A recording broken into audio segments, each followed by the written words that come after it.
The United States hasn't seen an epidemic like the COVID-19 we're experiencing currently, probably since the 1918 Spanish flu pandemic. At that time, osteopathic medicine had been shown to improve outcomes. I'd like to pass on 5 simple treatments you can do yourself or you can show your patients. Some people would not be good candidates for this treatment. Talk to your doctor if you have a bleeding disorder or history of blood clots, cancer, heart failure, chronic bacterial infection, serious active skin infections, fractures, or your kidneys fail to produce urine. The first treatment, patient's arms are to one shoulder. Find the midline spinous processes and move laterally about 1 to 2 fingers width. Gently pull the patient towards you and lift your finger pads towards the ceiling, moving up and down the thoracic spine. This treatment can also be done with the patient lying down.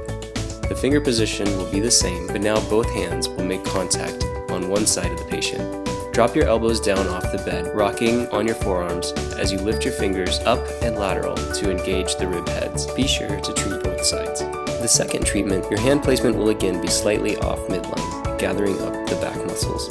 With the patient lying on their back, bend their knees and reach over the patient to position your hand on their back.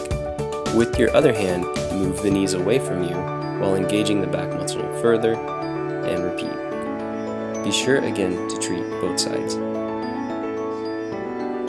The third treatment, with the pads of your fingers, make contact where the hard skull and soft neck muscle meet. Gently lift up to the ceiling and pull slightly towards the patient's eyes to release the muscles.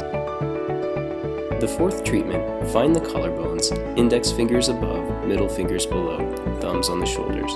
Gentle figure 8 motions to the area will open lymphatic drainage sites and mobilize the upper ribs. With lymph drainage open, the fifth treatment involves a rhythmic pumping action in the feet, at least 50 in each direction. So there you have it, just 5 manual therapies, which can all be done in around 4 minutes, ideally 3 times a day for 2 patient types, those quarantined at home who are at risk for pneumonia and those hospitalized with lung injury. This is for one goal, to improve outcomes in COVID-19 patients, either by preventing pneumonia or reducing hospital length of stay.